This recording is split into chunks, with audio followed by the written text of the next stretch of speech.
మొత్తం కూడా ఈరోజు తెలంగాణ రాష్ట్రంలో మరి ముఖ్యంగా రేవంత్ రెడ్డి గారు ముఖ్యమంత్రి అయిన తర్వాత అసలు ప్రజలకు ప్రైవసీ అనేది లేకుండా పోయింది.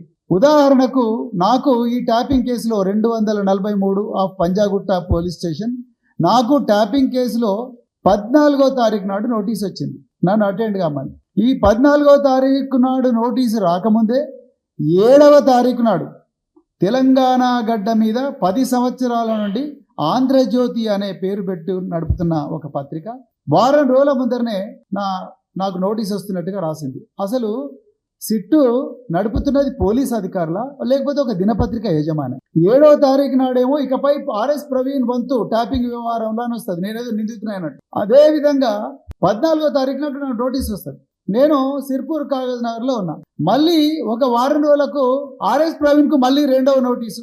అంటే ఈ రన్నింగ్ కామెంటరీ ఇంత కీలకమైన కేసులో ఈ రన్నింగ్ కామెంటరీ ఇస్తున్నది ఎవరు?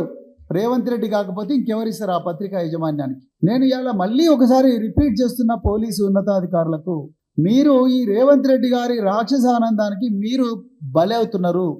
దయచేసి జాగ్రత్తగా పనిచేయండి, చట్ట ప్రకారం మాత్రమే పనిచేయండి. ముఖ్యమంత్రి గారి అక్రమ ఆదేశాలను, దౌర్జన్యపర విధానాలను వీటిని దయచేసి అడ్డుకోండి. ఎవ్వరు కూడా ఎల్లకాలం ఒకటే పార్టీ అధికారంలో ఉండదు.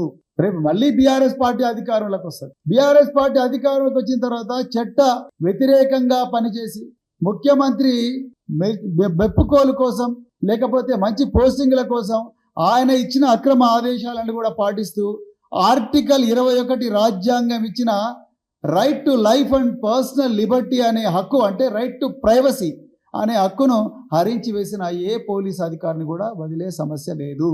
దయచేసి ఈ ముఖ్యమంత్రి అక్రమ ఆదేశాలను పాటించడం మానుకోండి. ఈ ఫోన్ ట్యాపింగ్ వ్యవహారం అంత మంచిది కాదు. ఇది దేశ భద్రతకు సంబంధించిన వ్యవహారం. నిజంగా కేంద్రంలో ఉండే బీజేపీ ఇది దేశ భద్రతకు సంబంధించిన వ్యవహారం, దీని గురించి ఇట్లా రన్నింగ్ కామెంటరీ పెట్టకూడదని ముఖ్యమంత్రికి చెప్పాలి, ఇక్కడ ఉన్న డీజీపీకి చెప్పాలి. కానీ ఇవేవి కూడా కేంద్ర ప్రభుత్వం బీజేపీ ప్రభుత్వం చెప్పడం లేదంటే కేంద్ర ప్రభుత్వంలో ఉండే మోడీ అమిత్ షా సర్కార్, రేవంత్ రెడ్డి సర్కార్ ఇద్దరు కూడా ఒకటే. నాకు డౌట్ వీళ్ళు రాహుల్ గాంధీ ఫోన్ కూడా మానిటర్ చేస్తున్నాడేమో నాకు డౌట్గా ఉన్నది.